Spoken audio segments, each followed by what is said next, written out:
Estás en Radio Inclusiva.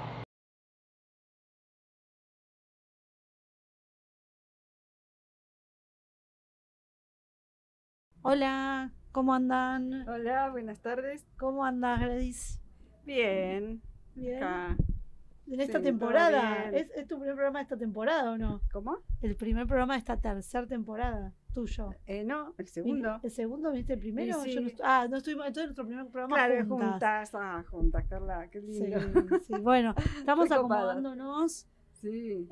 Saben que es Voces Auroras. Vamos a presentar a Graciela Romero, Carla Guarinoni, ahora van a venir dos compañeras nuestras también, Erika Arrieta y Alejandra Arce. Y hoy vamos a tener un programa dedicado a lo que es violencia de género. Vamos a estar hablando un poquito de lo que es la marcha, que lo que fue la marcha de ayer, lo que nos dejó la marcha de ayer. Sí. Saben que estamos con Radio Inclusiva, que nos pueden ver por YouTube o pueden entrar también a Instagram, que también estamos transmitiendo en vivo, Radio Inclusiva ARG, o por Twitter, inclusiva_radio. O también nos pueden mandar un mensaje también, Grace, si quieren, Sí.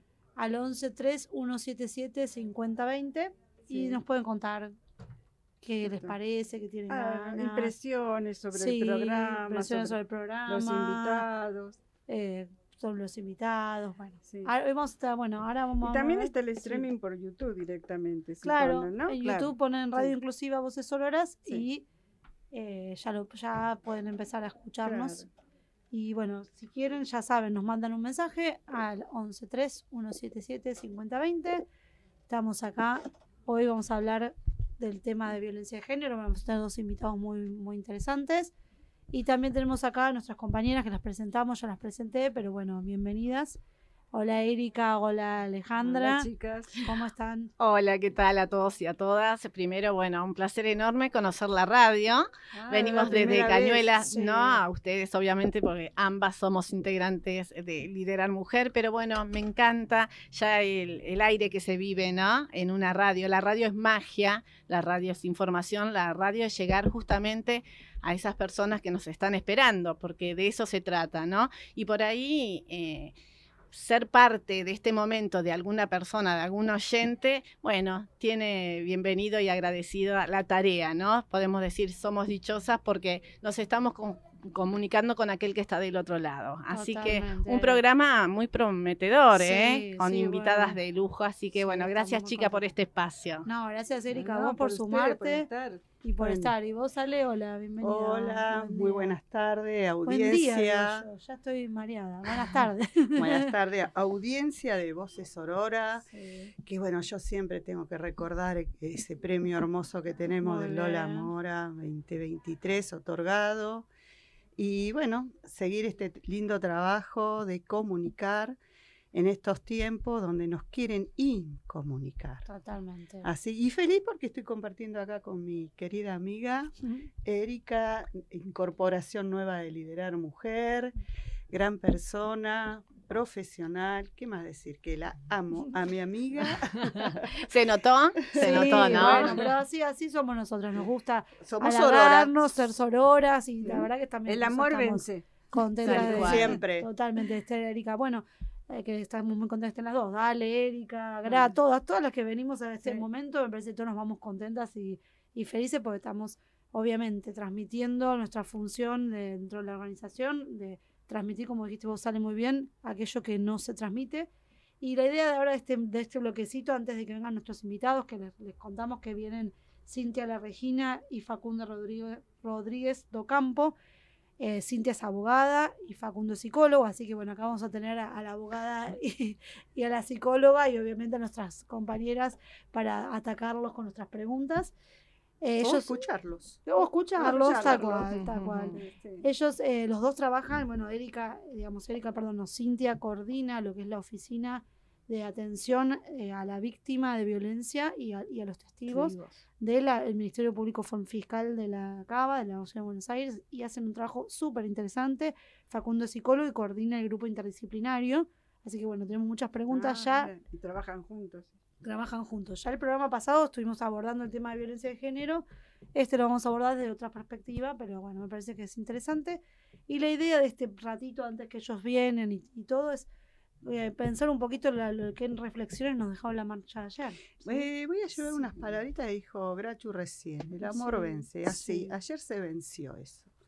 El amor que se puso a la educación, a cuidar el estado educativo presente, con todo lo que llevó esa movida, así que ese amor que se le puso a la educación pública, al Estado público, creo que se está recuperando eso que nos quieren decir que es malo, que no sirve, que es corrupto. Bueno, no, es todo lo contrario, oyentes. Totalmente, totalmente. Bueno, fue muy emocionante. Yo tuve la oportunidad de estar ayer en la marcha de la Cava.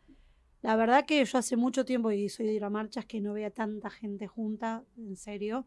Gente de todos lados, de todos los lugares, gente sola, gente organizada, mucha gente con los libros, mucha gente con carteles, que hoy se inundó de memes, la cantidad de carteles, lo original y lo gracioso, pero además lo creativo que somos y creativas que somos los argentinos a la hora de salir a la calle. Y lo que escuché hoy, bueno, más allá de las repercusiones obviamente mediáticas, que fue común denominador en todos los diarios, no pudieron ocultar en la prensa gráfica de esta marcha la contundencia. Después discutieron si cuánta gente, fue masiva, fue una marcha que se cree que fue 1 millón de personas en todo el país.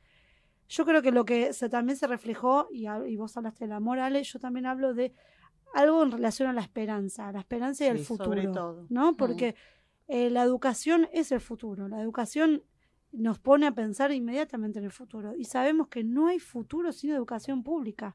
Entonces yo creo que acá se tocó un cordón, digamos, hay algo sensible a la sociedad y a nuestra Argentina como Argentina y como Constitución, porque no fue solo en La Cava, fue en Córdoba, fue en Rosario, en Salta, Rioja, Tucumán, Río Negro. Es que es un sueño de todo el pueblo, digo yo. Que ¿quién no quiere tener un hijo que sea universitario, que tenga conocimientos, aunque no pueda económicamente bancarlo, porque tampoco la educación es gratuita y pública, pero no es tan gratuita porque para ir hay que comprar la ropita, los chicos, ¿no? Comer, los apuntes. Alojamiento en algunos casos, claro, porque les queda... Bueno, exacto. eso era lo lindo. Entonces, de acercar la universidad. Es todo un proyecto familiar. De cada hogar sale un proyecto. Y entonces yo creo que tiene eso, la fuerza que tiene que tan grande, ¿no? Que y aparte después cuando se reciben la necesidad concreta de poder ser útil para la sociedad, ganar su salario, de tener una vida digna, ¿no? Mira, personalmente fue muy movilizador. No pensaba ir por justamente cuestiones laborales. Después sé que ustedes estuvieron con la bandera, no las ubiqué porque llegué muy tarde, a las 17, por lo menos para estar, estuve cerca del Congreso. Pero bueno, fuimos con otras personas en el auto, mayores todas, que la única que era universitaria y que sus hijos estaban en la universidad era yo, ¿no? Y una compañera, Leonor, que su hermano es médico y era el primero de la universidad. Ella, por ser mujer y venir después, parecido a lo que yo rápidamente, no sé si tengo tiempo, puedo contar, le pasó como a mí, ¿no? Primero, en un momento, estudiaba el que tenía mayor promedio o el hombre, como que ese hombre proveedor de la familia que se merecía el estudio, y los que veníamos atrás teníamos que esperar, o si eras mujer te ibas a casar y alguien te iba a mantener. Y la verdad fue muy movilizador porque yo nunca me imaginé que iba a poder llegar a la universidad. Yo vivía en ruta 3, kilómetro 35, Matanza. Yo tengo 54 años y me anoté 2 veces en la de Morón, que era que había que pagar, era arancelada. Decía, Morón es privada. Y mi hermano fue el primero que asistió, quería ciencias económicas, después llegó a martillero público y cambió, y se eligió, acompañarlo por ser hombre, ¿no? Y fue una deuda pendiente toda la vida, hasta que a mis 44 años me recibí. hasta que casada y con hijos me pude anotar en Lomas de Zamora y me recibí de abogada. Y hoy en día veo y miro hacia atrás, ¿no? Soy criada por abuelos, mi papá peluquero, mi mamá ama de casa y con una enfermedad terrible, un padecimiento mental. Es increíble que yo, haber pasado esa barrera y ser universitaria, cómo cambió la vida de mis hijos, por ejemplo, que hoy estoy ayudándolos a estudiar, 2 ya se recibieron, bueno, una nena, el nene todavía, el nene de 30, dice la madre, la nena de 33 y la más chiquita de 21, pero es dignidad, es proyecto, totalmente. Es libertad, poder Totalmente. elegir y decidir de tu vida y tu destino en un derecho que no estaba en discusión. No está en discusión. Podría haber estado en discusión, bueno, o está, mejor dicho, dolorosamente una ley nueva, ¿no? De la interrupción voluntaria del embarazo, pero, o sea, educación no se discute, era una Es La una ley batalla Mirta ganada. de Sí. Sarmiento, Es que se defiende la educación pública. Y tener que salir a defender Ahí vinieron. fue terrible, pero también creo yo que tener la oportunidad histórica de haber estado en esa marcha es un antes y un después. La juventud estaba Es que todos comprometida. tenemos como un alma de estudiante, Erika. Mira, Sí. ya que estamos Sí. en esto de contar cosas, yo tuve la oportunidad de estudiar letras, dejé, fui a filosofía y letras, dejé, me dijeron, estas 2 carreras no sirven, me dijeron mis padres, y entonces me anoté en ciencias económicas, porque también era muy buena en matemáticas y en esas Qué cosas. suerte. Y bueno, había empezado con sistemas desde la secundaria, a hacer cursos, antes de terminar, soy perito mercantil. Y bueno, nos agarró el proceso, nos agarró una etapa muy fea a nosotros. Y bueno, por esas cosas siempre postergué el estudio muchos años. Tuve empresa, tuve comercio. Y en el 2000, cuando cerré, ¿no? Ya refundida, Sí. ya cansada de probar tanto, y ya con mis hijas grandes, pude estudiar, y estudié en una privada. Ah, Y estudié psicología social y psicodrama después. Hice 2 carreras, aparte de seguir Sí. con letras. claro. Y no tiene nada que ver, o sea, yo creo que lo que quiero yo es hacer el reclamo de que hay carreras como la psicología social que abarcan tantos mundos, realmente que uno aprende el autoconocimiento y la interacción, porque la psicología social es el estudio del vínculo, la interacción Sí. entre los seres humanos, que es tan importante y hace tanta falta, y no tiene matrícula. Ah, sí, Entonces, sí, los bueno. psicólogos Claro. sociales tenemos Igual, que trabajar Yo, sí, pero igual yo y- quiero decir una cosa, ¿no? Entonces, No también- hace falta ser universitario o Universitario haber pasado para, a la universidad sí. para defender la educación Sí, pública. No, Eso pero queda por eso, también que sí, pero tenemos qué que bueno, yo decirlo. quiero como reivindicar a la psicología social, con totalmente, lo que sí. lo cuento por eso, ¿no? Está bien. Porque da muchas herramientas y realmente tendría que estudiarse a nivel carrera Tantas, universitaria hacerla- pública tantas y gratuita. historias de vida, Nos aparte esto de cambiaría la la vida. de matrícula también en Cava, las licenciadas en enfermería que trabajan en También, hospitales no son reconocidas como también. profesionales, Sí. ¿no? Sí. Creo que esto que acotaba Carla también es sabio decirlo, no hace falta ser universitario para defender la escuela pública, uno está defendiendo una oportunidad y la Totalmente, oportunidad me viene de parece- la mano de la educación. Bueno, Un futuro dejémoslo Y para el eso es lo país. que se vivió Sí. ayer en las calles. Eso, bueno, dejémoslo así, me parece, porque Y- tenemos que ir ahora al tema Sí, musical. tal cual. Dejemos con esa frase, me parece buenísimo defender la oportunidad y nos quedamos con el amor también. Y bueno, a ver si esto es un viento de esperanza, ¿no? Digamos, hoy mucha gente se despertó de otra manera. Bueno, esperemos. Sí, con Así mucha que bueno, esperanza. vamos a un tema Coincido. musical y después recibimos a nuestros invitados. Sí. Bueno, estamos al aire. Bueno, ya llegaron nuestros invitados, estamos muy contentas de recibirlos. Muchas gracias por venir. Los voy a presentar así con todas obviamente con toda la formalidad. Estamos con Cintia La Regina. Ella es abogada por la Pontífica Universidad Católica Argentina, especializada en Derecho Penal y Procesal Penal de la Universidad de El Salvador, especializada en Administración de Justicia de la Facultad de Derecho de la Universidad de Buenos Aires y especializada en Violencia Familiar de la Universidad del Museo Social Argentino. Es titular de la oficina, como dijimos antes, ya estuvimos hablando, de asistencia a la víctima y testigo del Ministerio Público Fiscal de la Ciudad de Buenos Aires. Bienvenida, Cintia. Bueno, muchísimas gracias a ustedes por la invitación. No, gracias por y la venir. posibilidad de poder comunicarnos con las víctimas, no más que nada con las personas que puedan tener o nutrirse de alguna información para ayudarlas, ¿no? En su día a día. Gracias por venir y también estás acompañada. Bienvenido con Facundo Rodríguez Ocampo. Él es profesor y licenciado en Psicología de la UBA, es diplomado en Ciencias Sociales con mención en Género en Flaxo, es maestrando en Género, Sociedad y Políticas en Flaxo y está haciendo la tesis de maestría o ya la terminaste. No, estoy en curso. En curso sobre las representaciones sociales de los operadores judiciales sobre la autonomía de las mujeres que sufren violencia de género.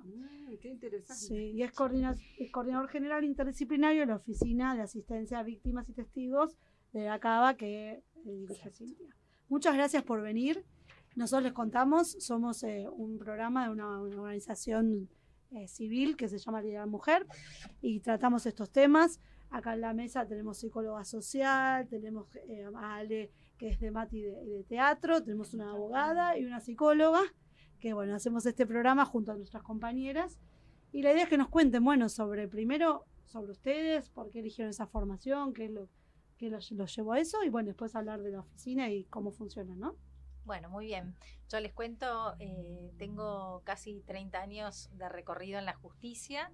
Mis inicios, empecé en la justicia correccional, que es justicia penal, y ahí justamente se trataban los casos, era el dicho contra dicho. La violencia de género no estaba identificada puntualmente con una conducta delictiva o dentro de un contexto en el que se trabajara la violencia ni doméstica, ni familiar, ni nada.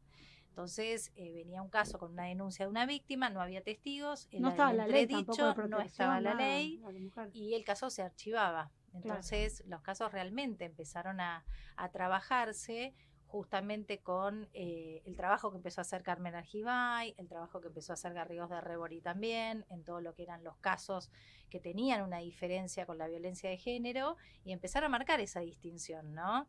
Y a trabajarlos. Y a partir de ahí, bueno, que empieza toda la corriente de derecho internacional a incorporar en los protocolos de trabajo y a incorporarlo en los operadores judiciales, que para nosotros se iba a poner una plancha de archivo y terminó la causa. La víctima no se le daba ningún tipo de respuesta. Qué fuerte, qué momento. Ni siquiera había equipos interdisciplinarios para asistirlas. Claro. Así que eso fue un cambio muy notorio cuando decido cambiarme a la Ciudad de Buenos Aires en función a las distintas leyes de transferencia de competencias que la ciudad incorpora.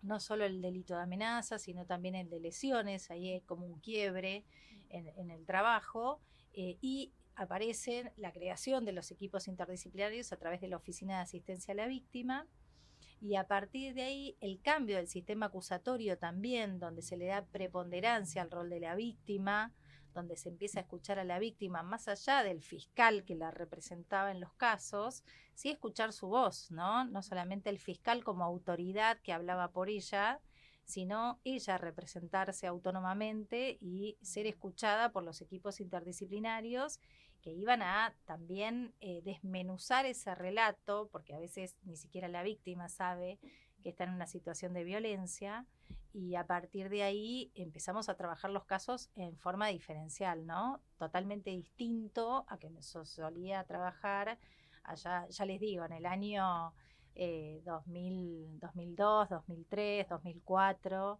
y bueno, 2009 empezó como un trabajo un poquito más importante. Hace muy poco en realidad, claro, pensando en la historia, ¿no? De la violencia de género que bueno, viene de siempre. Y vos entonces ahí empezaron a trabajar ya más interdisciplinariamente, no solamente digamos, como delito ya, sino también qué se hace con la víctima. Claro, y qué se ahí hace... la fiscalía comenzó a, como de alguna manera con el principio de acusatorio, el trabajo lo asumen los fiscales, son los fiscales que reciben esas denuncias, ya no las recibía el juzgado como era antes, sino que la acusación va a partir desde el relato o la descripción del hecho que hace el fiscal, y en ese mismo momento, a partir de la creación de los equipos interdisciplinarios, la primera entrevista a la víctima la hace nuestro equipo, ¿no? La oficina nuestra. Entonces, a partir de ahí, primero se determina qué delito o contravención es, que puede ser los más comunes, tenemos en contravenciones hostigamientos, intimidaciones, todo lo que tiene que ver con agresiones físicas, agresiones de rotura de cosas, por ejemplo, me saca el celular y me lo rompe, eso ya son un delito de daño, amenazas cuando aviso que le voy a provocar un grave inminente daño a una persona, que puede ser hasta incluso la amenaza de muerte. Y bueno, y después las conductas más gravosas como son las lesiones físicas, la tentativa de femicidio, que ya ahí son situaciones pintaste muy bien una situación puntual. Antes le poníamos una tapa a un expediente, después le dimos voz a la víctima y finalizamos con equipos, ¿no? Interdisciplinarios. ¿Cuánta agua corrió bajo el puente? Si bien fue una voluntad también política y de Poder Judicial de dar respuestas a esta víctima, movilizó mucho al sistema. Muchísimo. ¿Cuál fue el quiebre personal que vos dijiste, perdona que te tutee, sos muy joven, por favor, que yo me quiero quedar acá y dedicar a esto, porque es una tarea titánica y de formación constante? Sí, yo creo que también, por más que uno en la justicia intenta capacitar a los operadores, creo que también internalizar esa capacitación, porque a veces uno escucha, estudia, aprende, pero en la práctica luego no lo desarrolla como debería ser. Entonces también creo que tiene que ver con que todas las personas que trabajamos con equipos interdisciplinarios tenemos una especial escucha, una especial empatía para abordar los casos, el poder trabajar poniéndonos en el lugar del otro, pero manteniendo esa objetividad necesaria también para poder empoderar a la víctima, para poder mostrarle que está en una situación de violencia, para a veces hacerle dar cuenta que está en riesgo, porque hay víctimas que hasta que no activan o no suena el botón de pánico o no lo activan,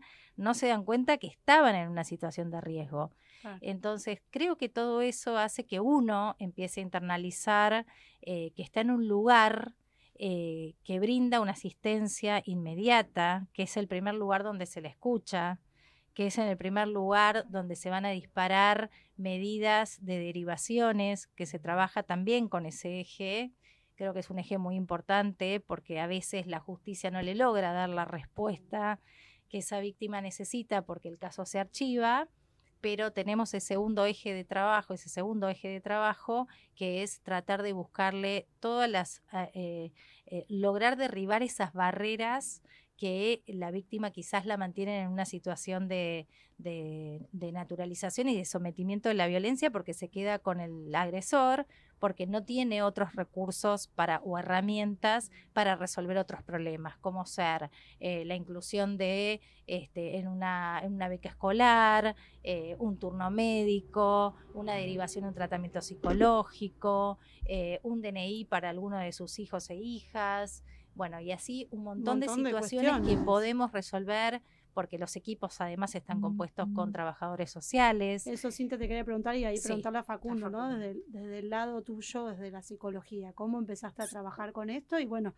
¿cómo es la interdisciplina, no? Porque siempre la escuchamos, pero bueno, acá la tenemos en vivo, ¿no? Usted es abogada, psicólogo y está buenísimo que lo puedan contar. Bueno, qué buen llamado a revisar las elecciones, ¿no? Personales y profesionales. Quizás para hablar más adelante, pero creo que esta problemática nos pone permanentemente en la situación de revisar nuestras elecciones, primero porque implica mucha voluntad, mucha dedicación, sobre todo por la parte frustrante del trabajo, trabajar con violencia o con personas que padecen o padecieran violencia, y sobre todo violencia de género en ámbitos domésticos, implica siempre encontrarse con la posibilidad de que esa persona abandone el proceso que inició, ¿no? Y eso lleva a que uno se replantee el sentido de su trabajo, ¿no? Porque muchas veces implica que la víctima no quiera avanzar con un proceso que va a ser beneficioso para ella, y uno se pregunta, ¿hice bien mi trabajo o no? ¿Fue suficiente? ¿Podría haber hecho otra cosa? Y después, por suerte, hay otras situaciones gratificantes que nos llevan a seguir eligiendo y darse cuenta que el trabajo que uno hace es significativo.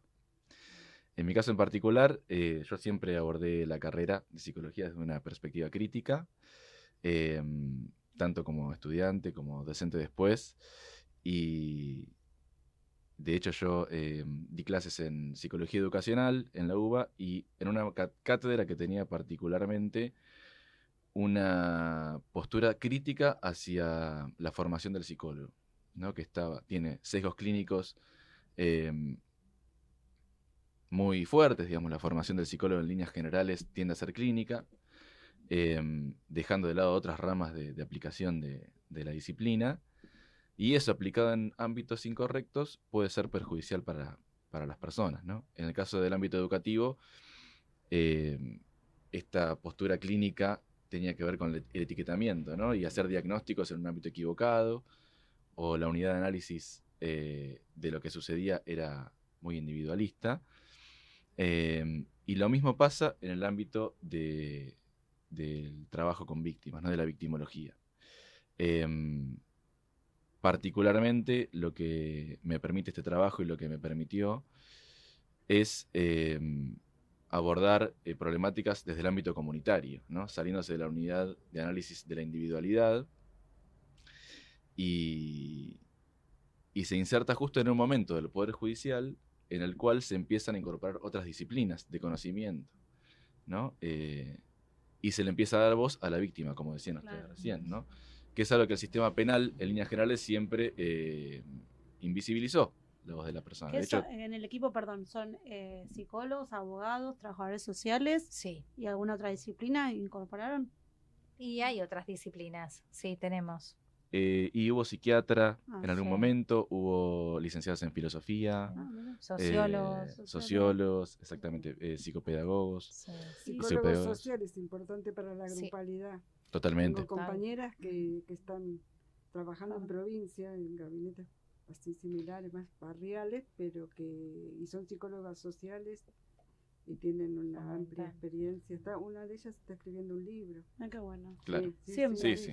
¿Y cómo abordan un caso? A ver, para que nos cuenten, para que nos hagamos la idea, porque uno lo puede escuchar, pero por ahí en la casa cada uno nos hace idea de cómo trabajan. Bien. Bueno, la cuestión de la interdisciplina de por sí es un debate interesantísimo para dar. Nosotros estamos permanentemente reflexionando si tenemos intervenciones interdisciplinarias o no, o multidisciplinarias, o como las llamamos. Claro. Pero lo cierto es que parte de una perspectiva, ¿no? La interdisciplina, que tiene que ver con la idea de que ninguna disciplina, ninguna rama del conocimiento prevalece por sobre otra, algo que es muy difícil dentro del Poder Judicial, porque te iba a decir que es difícil con los abogados y con la justicia en particular, ¿no? Y los procesos, ¿no? Insertar todo esto en un proceso que aparte tiene muy reglado los pasos, un código que hay que respetar, y en el medio, obviamente, entender esto, ¿no es cierto? Lo que atraviesa la víctima y las otras ciencias que nos ayudan, porque es como que solo nos salimos de todo esto. Y el Poder Judicial estuvo muchos años cerradito, ¿no? Muchos años, sí. Es todo un desafío. Sí, justamente, porque además, como todo se tiende a que, como es la voz del derecho, el ordenamiento que va a poner una coherencia en el sistema, se olvidan de la parte emocional, de la parte de contención, la parte de empoderamiento, porque al final, si no llegamos al final del proceso con la víctima empoderada para poder declarar en un juicio, casi diría que tenemos muy pocas chances de llegar a una sentencia condenatoria.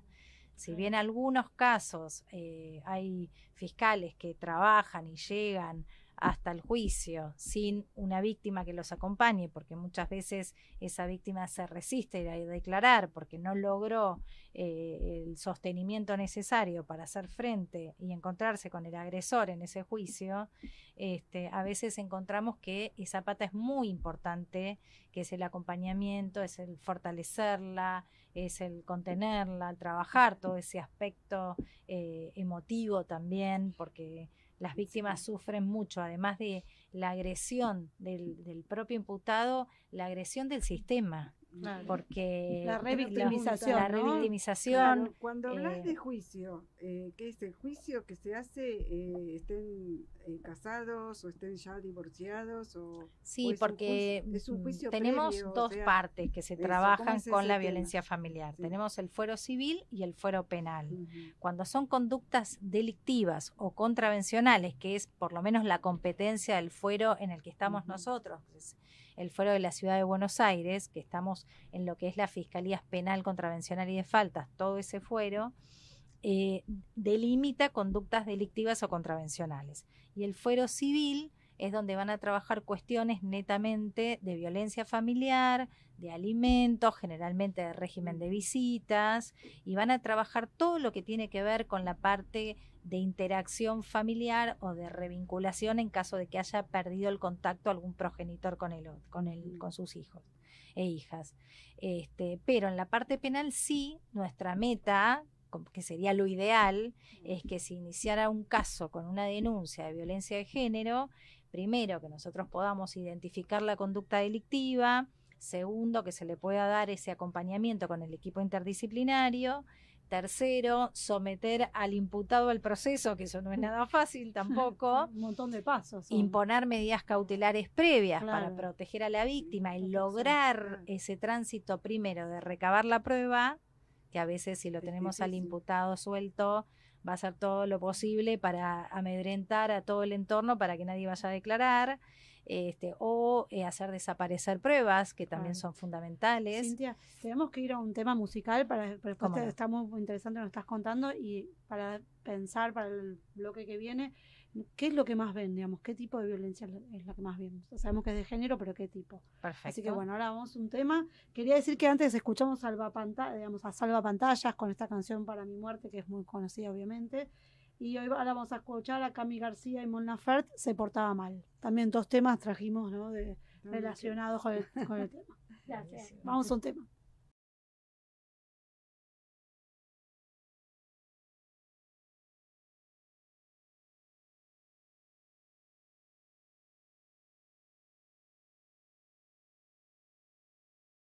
Bueno, volvemos. Qué interesante. Acá los estamos matando a preguntas mientras que estamos en el corte, porque la verdad que el trabajo que ustedes hacen, primero que además agradecerlo, porque es increíble que contemos con esto en esta ciudad y tener la posibilidad de tener profesionales que se dedican a estos temas, pues sabemos nosotras del territorio que batallamos mucho con el tema de violencia de género, con el tema de los SIMS. Acá hemos tenido campañas, con tener un ministerio en la cava. Bueno, esas cosas no las hemos logrado, pero esto sí funciona y pero seguiremos insistiendo. Claro, obvio, por supuesto. La lucha sigue. La lucha sigue. Bueno, igual esto que planteas también, que tiene que ver con lo que decís, que es muy importante la articulación entre los organismos de gobierno y el Poder Judicial, ¿no? Porque nosotros estamos en la estructura del Poder Judicial, pero nos abastecemos de los recursos que obviamente nos brindan el Poder Ejecutivo, en lo que tiene que ver los distintos organismos de gobierno, y que vos bien decís, conveniamos con lo que era antes la Dirección General de la Mujer, que hoy en día es abordajes, y bueno, todo lo que tiene que ver con el trabajo de los SIMS, porque ahí tenemos el tema de los tratamientos psicológicos, pero que no alcanzan, ¿no? con las derivaciones. Tan desbordado, ¿no? Hay mucho trabajo, hay mucho trabajo.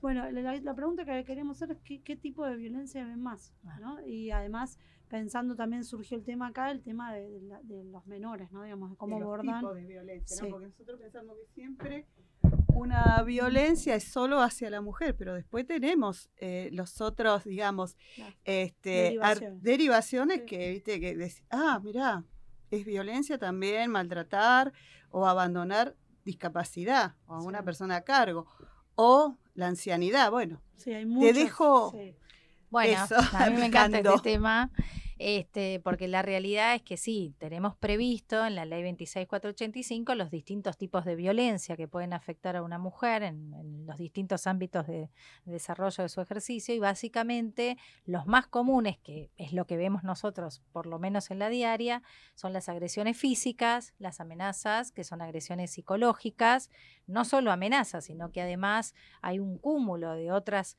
conductas que quedan ocultas dentro de la amenaza, pero que tienen que ver con cuestiones de control, de celotipia, de intimidaciones. Y la que queda oculta, pero que para mí no es menor y que es así, es un trabajo muy importante que hacemos en la oficina, es la violencia económica. Para mí esa creo que es la fundamental, porque es la que mantiene a la mujer sometida en un vínculo, que no puede resolver la situación de salir de ahí, porque claramente la mayoría tiene a su cargo las tareas de cuidado de todo su grupo familiar, no solamente de sus hijos o hijas o personas con discapacidad o adultos mayores que también conforman el núcleo, sino que además no tienen la posibilidad de haber podido ejercer un oficio, un trabajo, una profesión, porque claramente las tareas de cuidado le insumen casi todo el tiempo, o la posibilidad de haber hecho una carrera, un estudio, para poder salir a buscar ese trabajo que en este momento no está pudiendo y que va a depender no solo de la vivienda donde está viviendo con el agresor, sino que también de los recursos económicos que éste le va a dar para poder sostenerse, ¿no? Y mantenerse en esa situación.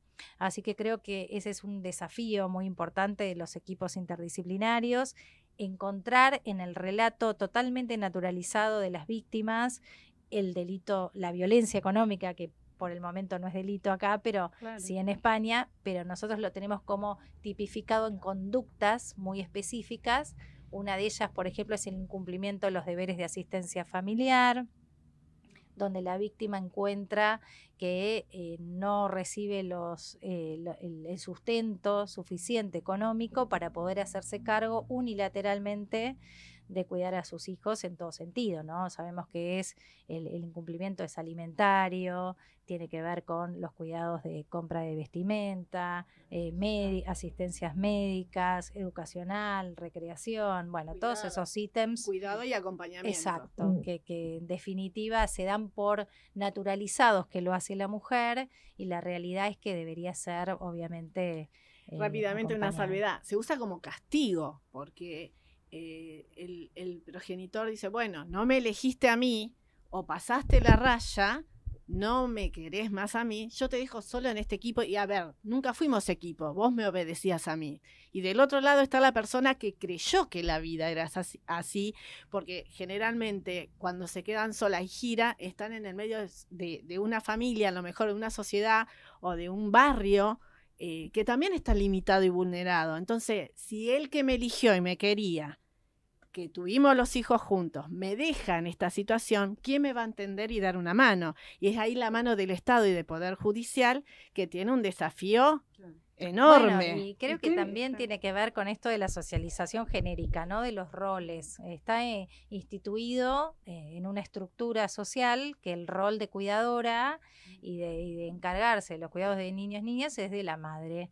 Entonces el padre sale a buscar el trabajo, es el proveedor, todo lo que es el ámbito público y todo lo que es el ámbito privado es la mujer. Entonces también está bueno poder empezar a trabajar con los hombres, que desde ya no todos los varones opinan igual o son igual, pero la realidad es que hay que trabajar con los talleres, acompañando en los casos judiciales que logramos tener una conclusión o con un juicio abreviado o con una suspensión de proceso a prueba, cumplir con talleres que los hacen reflexionar sobre estas conductas y desconceptualizar esta naturalización que las mismas mujeres tenemos sobre lo que nos compete con rol femenino, ¿no? Claro, la semana pasada estuvimos hablando de destejer hábitos para volver a reconstruir otro tipo de vínculos, ¿no? Por más que estén separados. Totalmente. O que no vivan juntos, pero sí revincularse y aprender con nuevos vínculos a poder hacer las cosas de otra manera. Sí, porque, la última que digo. Sí, porque además la modificación del Código Civil que viene a incorporar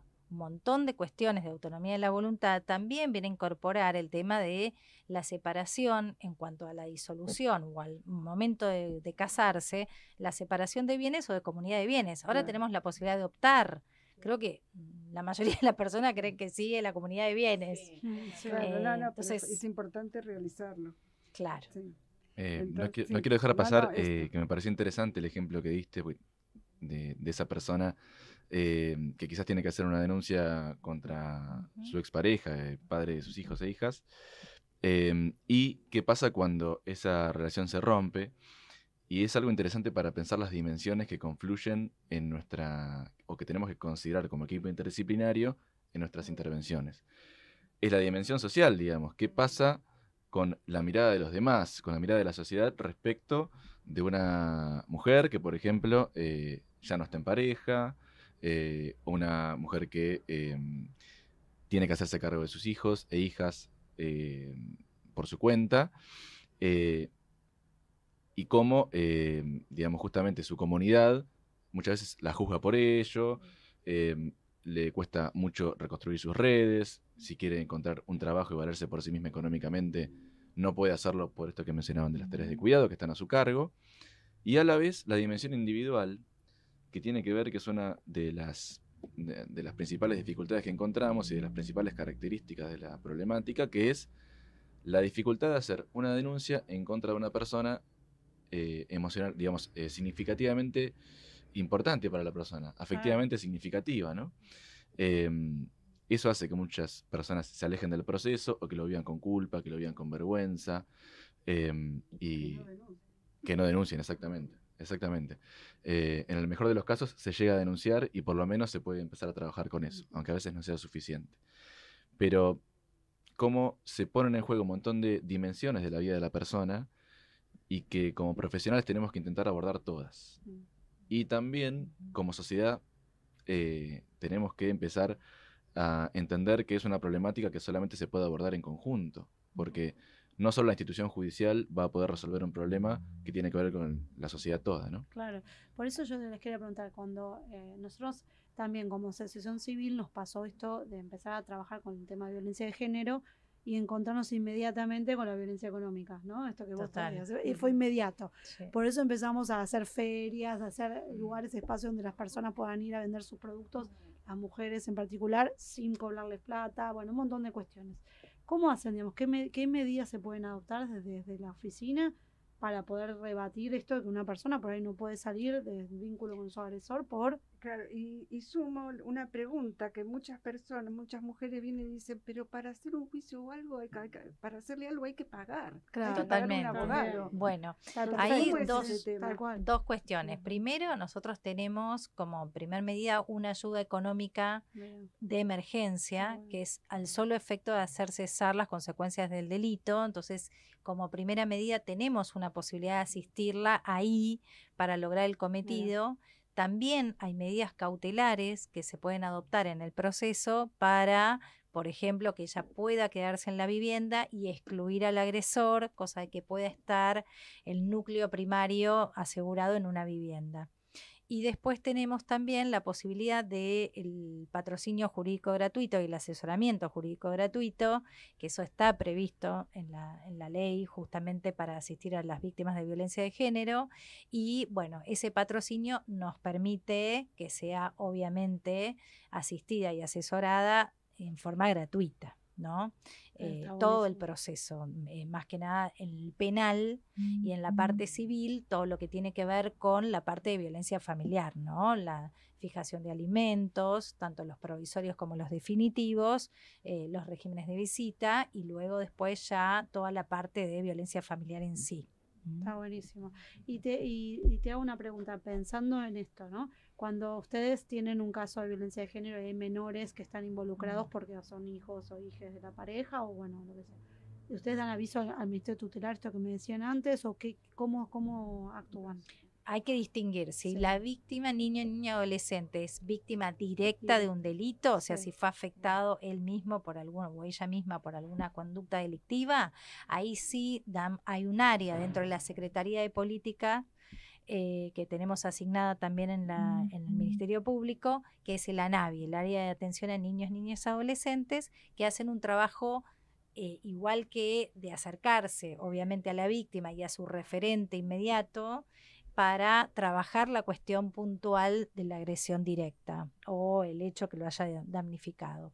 Asimismo, interviene el Consejo de Derechos de Niños, Niñas y Adolescentes y el fiscal de intervención, y lo mismo las asesorías tutelares que están dentro del organismo, que es tutelar, ¿no? Dentro del Ministerio Público Tutelar también de la ciudad. Y obviamente la justicia civil, si hay alguna cuestión que resolver, que veníamos hablando antes, de alguna vinculación o alguna cuestión puntual que se trabaja con equipos interdisciplinarios también. Podemos hacer como un ping-pong rápidamente, yo que jugando que no litigue, no soy de acá, de Cava, del campo, digo yo, de Cañuela, felizmente, me gusta decirlo así, que mantenemos algunas cuestiones de pueblo, pero que extrañamos, ¿no? Estas organizaciones que vamos camino a eso. Yo estoy acá y tengo que hacer una denuncia. ¿Dónde voy? Bueno, hay un montón de... Acá hay mucho, casa. Sí, acá tenemos acceso a justicia muy amplio. Tenemos no solo las vías comunes, que son las comisarías de protección familiar, sino también tenemos las cámaras, que está la Cámara del Crimen. También tenemos directamente una página web de www.denuncias.gov.ar del Ministerio Público Fiscal, donde podemos directamente escribir un mail y hacer una denuncia. También podemos llamar al 0800 fiscal, que atienden las 24 horas del día, podemos hacer denuncias. También tenemos la aplicación de WhatsApp, que también se puede hacer denuncias con un código QR que se activa en los distintos SIMs, que está el código QR puesto. ¿Qué más, Facu? No, quizás es importante difundir que no pertenecen al Ministerio Público Fiscal, pero sí hay dos grandes organismos que toman denuncias y que son asistidas en ese momento por equipos interdisciplinarios, que son la Oficina de Violencia Doméstica, exactamente, y el Centro de Justicia de la Mujer, también, que se encuentra una sede en el barrio de La Boca y otra también en el centro, que lo pueden buscar en cualquier lado y les va a salir, y que en ese momento ya son asistidas por un equipo interdisciplinario especializado en esa problemática. El Ministerio Público tiene a la vez bocas de denuncia, por ejemplo, en el Centro de Justicia de la Mujer, quien provee de la toma de la denuncia, digamos, de la parte formal de toma de denuncia, es el Ministerio Público Fiscal de la ciudad. Y el equipo interdisciplinario, el Centro de Justicia de la Mujer propiamente dicho, ¿no? Entonces, hay una acción conjunta entre distintos organismos para la toma de denuncias. Y también nos acercamos a territorio, en los barrios territoriales también hay centros de recepción de denuncias del Ministerio Público. Un ping-pong. Hago la denuncia, la toma cualquiera de estos organismos. ¿Cómo llega a Facundo o cómo pasa así? Si podemos, como el tiempo, aparte, el que está del otro lado entienda que se está trabajando para que esto sea inmediato, ¿no? Que es lo primero que piensa la persona. Voy a denunciar ahora, ¿y cuándo me va a llegar la ayuda? ¿Cuándo me va a citar? ¿Cómo voy a poder transitar esto? Sí, inmediatamente cuando hace la denuncia ya hay una consulta a una autoridad que vendría a ser el fiscal. El fiscal va a disponer las medidas de protección inmediatas. Más allá de la medida cautelar, que eso puede demorar un poco más, pero no mucho, porque le da intervención al juez para dictarla, le dan medidas de protección previas, que puede ser o un botón antipánico, o puede ser la necesidad de poner un consigna policial para que la proteja hasta tanto se adopte una medida de mayor envergadura, puede ser también rondas policiales para que la persona esté constantemente asistida por un personal policial en la inmediatez, y obviamente una vez que ingresa al sistema el caso es digital. Con lo cual ya no tenemos el engorro del papel, de la firma. Ya después del COVID creo que todos los fueros tenemos la posibilidad de trabajar digital, que es muchísimo más rápido. Y también nosotros en nuestra oficina tenemos la posibilidad de trabajar con teléfonos celulares oficiales, con lo cual el contacto con la víctima es directo. Nos escribimos porque a veces las víctimas no pueden atender el teléfono, porque en muchos casos pueden estar conviviendo con el agresor, entonces tratamos de hacer ese contacto lo más discreto y prudente posible, el primer contacto, porque no sabemos con qué situación nos vamos a encontrar. ¿Quién va a estar leyendo el mensaje? Exactamente, entonces ese contacto inicial es muy prudente, ¿no? Con mucho cuidado, con mucha cautela. Y una vez que ingresó al sistema judicial, es el mismo fiscal que nos va a dar intervención en los equipos especializados en violencia de género, que hay uno en cada unidad fiscal, porque la ciudad de Buenos Aires está dividido dentro de lo imaginario en un mapa por unidad norte, sur, oeste y este, y así también están divididas las unidades fiscales. Entonces va a haber replicadas cada equipo interdisciplinario, EBG, y fiscalías especializadas en cada una de las zonas. ¿Estas Hay una unidades sola fiscales son las que están en las comisarías? No, están directamente las zonas. unidades fiscales distribuidas, que están la Ajá. norte en Cabildo al 3067, la este en Beruti 3345 y después las sur y oeste confluyen en Paseo Colón 1333. Oeste es donde participás vos.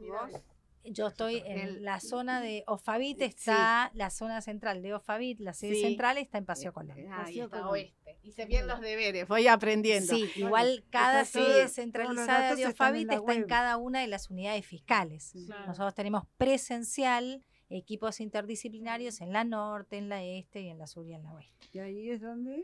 Claro, empieza a quizás, actuar? digamos, agregar que en toda denuncia que se haga en la Ciudad de Buenos Aires, por motivos de género, por violencia basada en el género, en líneas generales lo que va a concluir es en la convocatoria de un equipo interdisciplinario que se va a poner en contacto con la persona y se va a coordinar una entrevista en la cual se va a hacer un análisis profundo, se le va a escuchar profundamente respecto de las circunstancias de la violencia, más allá del hecho denunciado, y un montón de variables que tienen que ver con su vida, y a partir de ahí elaborar una estrategia de acompañamiento y de intervención para ver cómo uno puede ir abordando distintas dimensiones de su vida e ir acompañándola en ese proceso judicial que se inicia para que ella pueda seguir cercana al proceso, es decir, no se ve obligada a tener que abandonarlo, también para garantizar que no vuelva a sufrir violencia, que es lo más importante, en la inmediatez lo más importante, y a mediano plazo que ella pueda ir desarrollando su propia autonomía,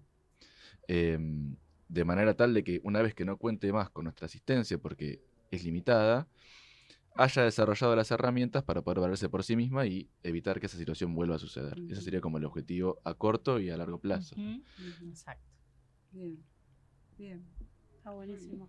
Y considerando ya, digamos, el trabajo que vienen haciendo del equipo y en la oficina, ¿qué piensan ustedes? Por ahí una pregunta que por ahí no tenemos la respuesta, les digo, porque por ahí no tenemos, creo que no la tenemos todavía. Pero, ¿qué piensan ustedes que deberíamos hacer o que podríamos hacer para prevenir, ¿no?, las situaciones de violencia de género? Ya que ustedes se encuentran con el resultado, ¿no?, con la violencia ya consumada, con la denuncia ya hecha y, bueno, van haciendo el camino hacia la justicia, ¿no? Pero bueno, de hecho, nosotros previo.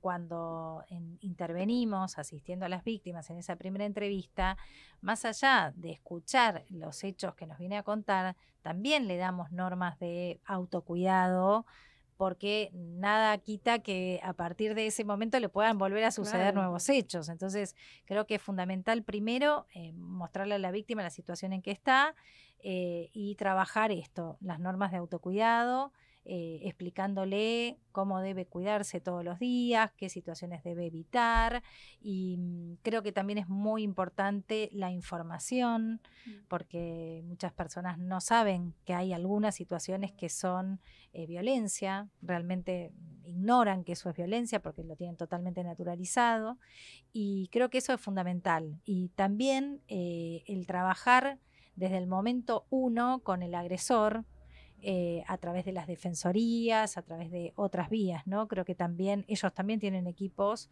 que trabajan para obviamente, tratar de erradicar la violencia de género, porque también la defensoría no es que trabaja aisladamente, sino que intentamos solucionar el conflicto, porque ese es el problema, no es que uno gana o pierde en un juicio de violencia de género. Sabemos que esa situación se va a disipar, pero quizás aparecen muchas más después si no trabajamos el caso.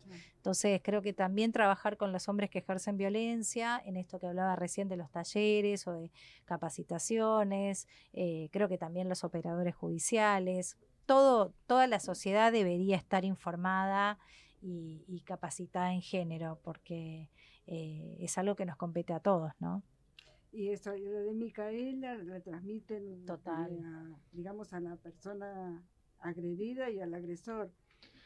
¿Cómo se trabaja la ley Sí, Micaela? en realidad eso, la ley Micaela, primero los operadores judiciales Sí, somos para los que eso, estamos pero como obligados está, en los tres poderes Hacerlo. a hacerla, Hacerlo. pero además, como decíamos antes, no es solamente hacerla, porque Claro. uno la puede hacer, tener el certificado, Sí. contento que aprobé la ley Algunos- Micaela, pero después es ponerla en práctica todos los días que esas prácticas tengan realmente la debida diligencia reforzada, porque también uno hace la práctica, yo ya mandé el oficio, ahora que se arregle la otra área, y no, y nosotros estamos en eso, ¿no? Esperando que se cumplimente, que la orden llegue a la víctima, que la víctima tenga el dispositivo, que el dispositivo funcione, que además hay víctimas que hablan otros idiomas, hay víctimas que son sordomudas, hay víctimas que son no videntes, entonces asegurarnos que ese sistema de protección realmente esté a la altura de las necesidades de esa persona, ¿no?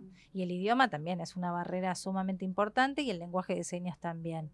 El otro día aprendí que el lenguaje de señas no es universal ni uniforme.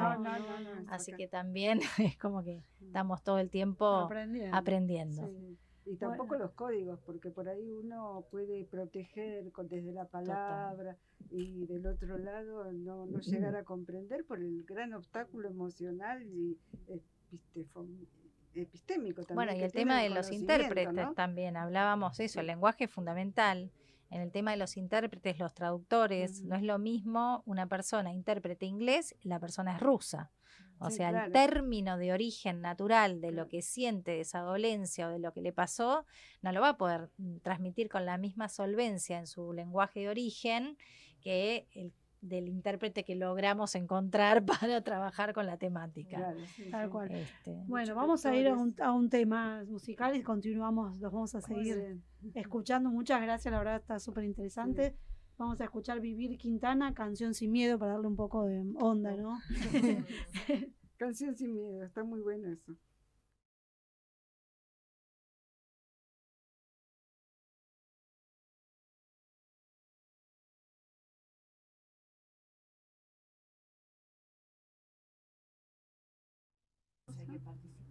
Sí. Bueno, acá seguimos charlando. Ya estamos. Estamos acá, bueno. Queríamos, antes de continuar, contarles que estamos hoy, hoy mismo, se está haciendo nuestra compañera Laura Castelar, que vino otras veces, nuestra compañera acá no solo la radio, sino también de Lideral. Ella está en Comunidad Para, ha venido a hablar, hicimos un programa especial de eso, no sé si se acuerdan. Sí. Y hoy están haciendo, quiero dar los datos para que puedan, si quieren, o concurrir. Esto se llama Sentido de Comunidad y es en el Centro Cultural Amigos del ADIA, en Avenida Santa Fe 5362. Va a ser hoy hasta las 20. Si quieren terminar acá, pueden ir ahí. Y la consigna es traer lo que tienes y llévate lo que necesitas para los intercambios solidarios. También tenemos, nuestros sponsors, saben, ya los dimos la semana pasada. Tenemos Arco Violeta, que es una asociación civil que se ocupa de la violencia de género en el deporte. Tenemos también a Alquileres Temporarios, que la pueden buscar en Instagram como Alquileres Temporarios, y Alas de Colibrí también, que es parte de es un taller literario. Así es taller literario y es también talleres de teatro espontáneo y de psicodrama. El sábado iniciamos el taller de psicodrama en Versalles. Con nuestra genia, nuestra columnista de cultura y mi compañera Graciela Romero. Directora de psicodrama entre todos los temas. Así que bueno, seguimos acá. Gracias Cintia, gracias Facundo por ser. La verdad que queremos, no sé, que nos cuenten todo, ¿no? Sí. Vos, Ale, le querías decir una pregunta. En el tintero siempre. De lo que estabas preguntando. No,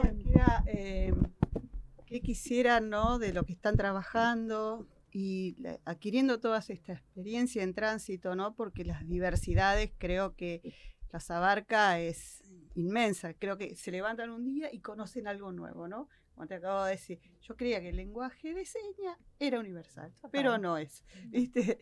Sin contar los dialectos, que todavía habremos que cruzarnos con eso. Pero más allá de eso, ¿qué se podría ampliar más o qué pueden rondar, que dirían, esto podría mejorar? Bueno, pero tal vez ahora no, pero lo tengo pensado. Yo puedo. No, yo desde mi perspectiva puntual, como les comentaba antes, me parece que por mejorar queda mucho. Es decir, en términos de asistencia a poblaciones vulnerables, si nos ponemos a pensar, por ejemplo, en el Ministerio Público de la Ciudad, que es al que pertenecemos, nuestra oficina se creó en 2007. son más de 15 años, pero a la vez es muy poco tiempo para incorporar los cambios y digamos que la sociedad presenta, para incorporar la mirada interseccional a la justicia, la mirada interdisciplinaria. Yo lo que sí percibo es que hay un cambio que se está realizando. Les comentaba que hace unos años se cambió la definición de violencia de género en el Ministerio Público Fiscal, no reduciéndola solo a violencia hacia la mujer, sino incorporando las diversidades sexogenéricas, es decir, la violencia que sufren las personas por su expresión de género, su identidad de género e incluso su orientación sexual. Y eso es algo que no existía hasta hace unos años. Y seguramente hay otras cosas, y las hay, que tenemos que seguir incorporando. Lo importante ahí, me parece, es tener siempre esta perspectiva crítica y, digamos, desde la institución a la que pertenecemos y personal también, ¿no? Es decir, nosotros promovemos mucho desde la oficina qué cosas no estamos viendo nosotros incluso, ¿no? Incluso nosotros que trabajamos y que estamos formados, qué más podemos hacer, qué cosas no estamos viendo, cómo podemos cambiar nuestra perspectiva, a quién no estamos incluyendo, a quién no estamos considerando, ¿no? Sí, y después yo veo también la posibilidad que tenemos como organismos que estamos dentro de la sociedad de articular mejor los casos, ¿no? Porque en muchos casos terminamos revictimizando de la cantidad de organismos que hay, queriendo asistirla, al final la llamamos de muchos lugares a la vez y no terminamos de darle una respuesta unidireccional. Entonces, creo que eso es un tema muy importante que tenemos que seguir trabajando como no solo Poder Judicial, sino organismos de gobierno, porque está totalmente diversificado esto que decíamos, equipos interdisciplinarios en otros lugares, donde la realidad es que pasa, es que la víctima termina siendo sometida a distintos interrogatorios, donde vuelve a contar lo mismo, donde se la vuelve a someter a estas vivencias tan traumáticas, y eso obviamente no ayuda para nada en su recuperación posterior, ¿no? Eso por un lado. Y después, también nosotros, como decía Facu, repensamos las prácticas constantemente, revisamos justamente los informes para que cada vez tenga una solidez teórica, una solidez adaptada al caso también, porque a veces nos entusiasmamos y todo queda en la teoría, pero no logramos poner en las palabras de la víctima lo que ella quiere transmitir, lo que ella quiere solicitar. A veces uno, con el afán de protegerla, la sobreprotege y termina avanzando sobre su autonomía. Creo que eso también tenemos que trabajarlo como Estado. La víctima tiene que tener autonomía para tomar sus propias decisiones, obviamente informada, obviamente cerciorándonos que no esté en el ciclo de la violencia, que pueda perder esa objetividad de poder entender y verse. Pero creo que eso también nos falta trabajar un poco más, ¿no? No querer proteger tanto a la víctima que al final la terminamos ahogando. Ella tiene y debe tener la posibilidad de tomar sus propias decisiones, ¿no? También en el curso del proceso. La autonomía, sobre todas las cosas, ¿no? Volver a ser un ser autónomo. Total. Por último, porque se viene ya la despedida y se nos va el programa y tenemos aún una columna muy importante que compartir. Si tenemos mucho para hablar, quiere decir que se hizo mucho y hay mucho por hacer y eso es bueno. ¿Qué les dio a ambos, si pueden más o menos resumir, la oficina? ¿Qué les dio a ustedes como en lo personal y en lo profesional? Bueno, a mí en lo personal me cambió la mirada totalmente que yo tenía del proceso, porque bueno, yo les comenté que tengo casi 30 años en la justicia y siempre es una mirada unidireccional de lograr el cometido de la condena en los casos de violencia de género, pero me quedaba todo ese aspecto que cubrir, la parte psicológica, el trabajo social, el acompañamiento a la víctima en el proceso, también el acompañamiento en los juicios, todo ese trabajo que se hace desde el equipo, que la verdad es muchísimo.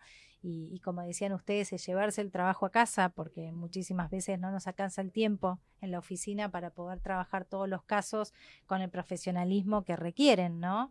Y eso a mí me nutrió un montón.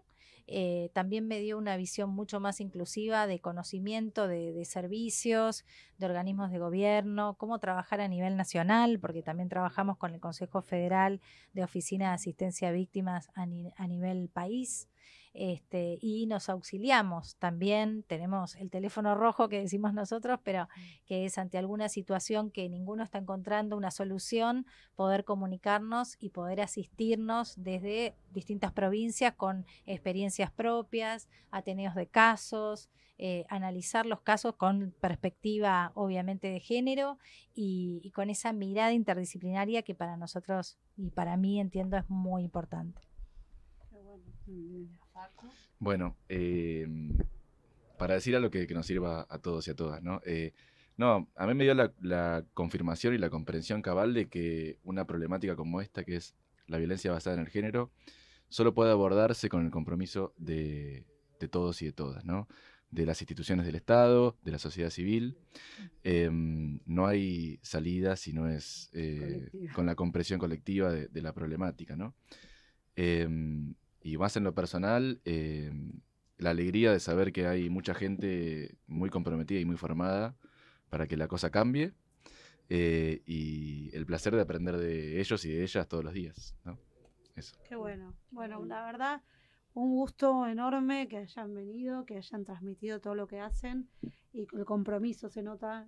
La primera vez que te escuché, Cintia, allá en la facultad, digo, es el compromiso que transmiten y el amor, porque esto es amor también, es amorosidad por la tarea. Entonces, uno cuando escucha a profesionales como ustedes, la verdad que se llena de agradecimiento, porque dice, qué bueno poder contar con esta oficina, con estos profesionales y que puedan venir acá a transmitirlo con este espacio. Estamos muy felices, así que les agradecemos y que regresen, muchísimo. Que regresen de nuevo. Claro, eso siempre queremos, claro. Y para nosotros es muy importante que haya gente como ustedes que también lo ponen en palabras, lo comunican, lo hacen masivo, porque es muy importante informar para que la gente sepa a dónde recurrir, ¿no? Sí, bueno, muchas gracias. Muchas gracias por haber venido. Sí, gracias. Bueno, y vamos a continuar nosotras con la columna para cerrar el programa de Graciela Romero, que antes vamos a ver el auspicio como corresponde, de Alas de Colibrí, taller literario, un espacio para compartir tus escritos y sentirte escuchada.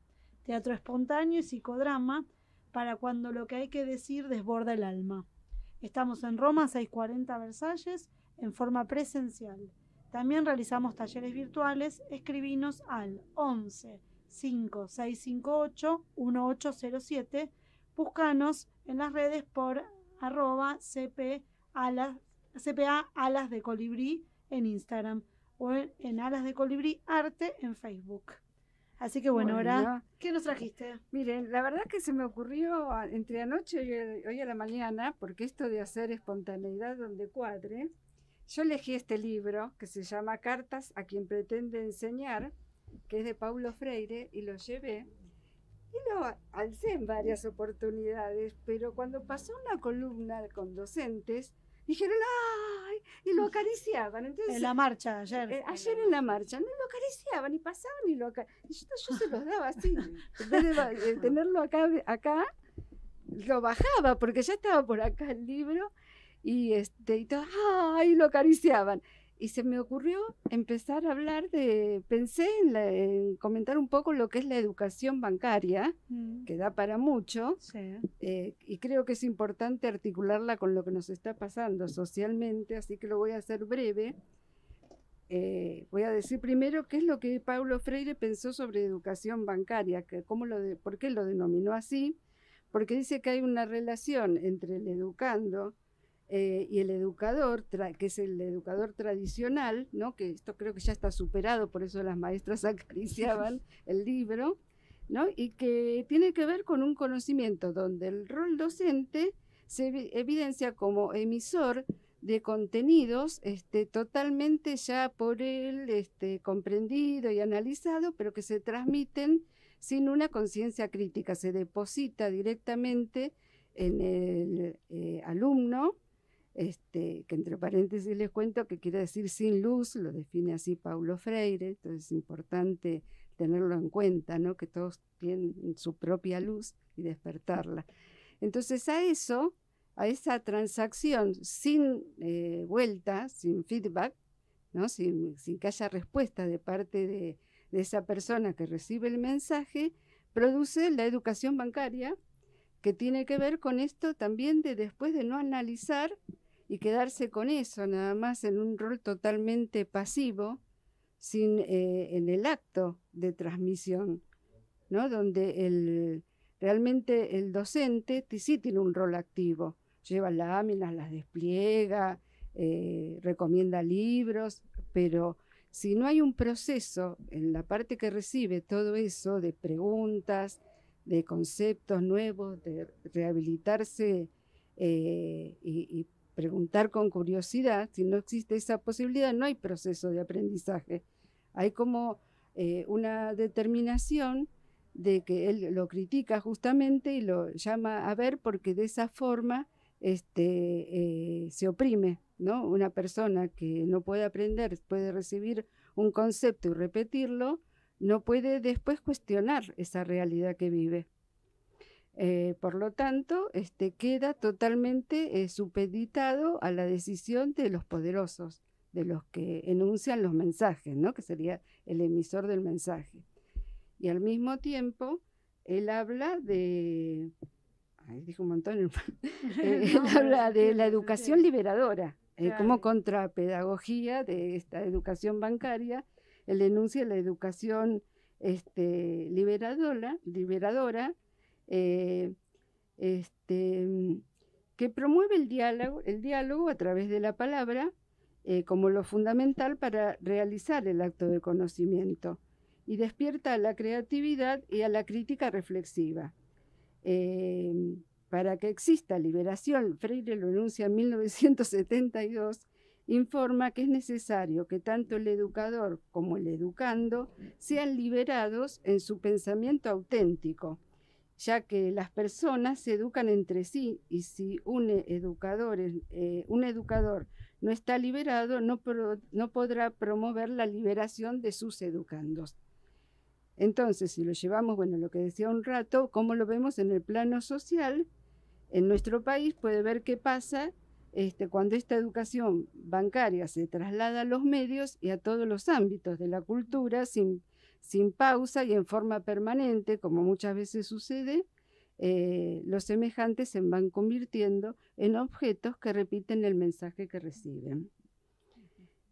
Bueno, surge paulatinamente a través del tiempo, mucho en nuestro país, el enseñaje, que es el aprendizaje que nace de la escucha mutua entre el que enseña y el que aprende, en una educación permanente que no es bancaria. Y pasa que al hacer una lectura de una palabra, solamente por ahí entender una palabra diferente, o ponérsela a cuestionar, o preguntarse de dónde viene y cuestionarla, ya empieza a comprender el mundo, ¿no? Un poquito más allá de lo que antes por ahí se daba cuenta. Y ahí empezamos, como comprendemos los matices de todos los otros, ¿no? Lesotres con los cuales dialogamos, y como que surge ahí toda una esperanza. Hoy hablábamos, cuando empezamos el programa, hablamos de la esperanza, ¿no? Una esperanza de poder transformarlo, como decía hace un rato Facundo, en forma colectiva, ¿no?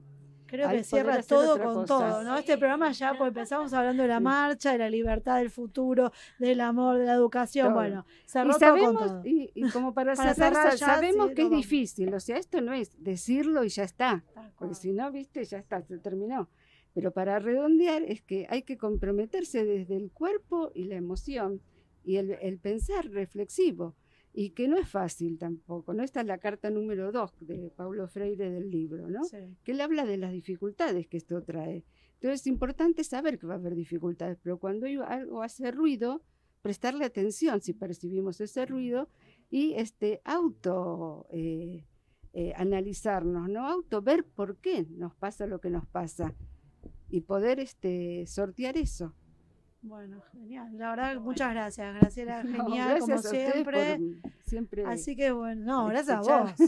Por traernos siempre, nos vamos reflexionando. Así que muchas gracias a todos, gracias Cintia, gracias Facundo, gracias Ale, gracias Grace, gracias Erika, gracias Armando, gracias a Radio Inclusiva y le mandamos un beso a Natalia, la hermana de Noelia que cumple años. Sí, que le dijimos ayer que le teníamos que mandar un beso en la marcha. Y bueno, muchas gracias, nos vemos el miércoles que viene en Voces Sonoras. No. El 1 de mayo. Mayo. Nos esperan 15 días. El 8, perdón, el 8. Nos vemos el 8. Porque yo ya venía el primero. No, nadie trabaja, el primero es nuestro día. No. Así que el miércoles 8 de mayo en Voces Sonoras.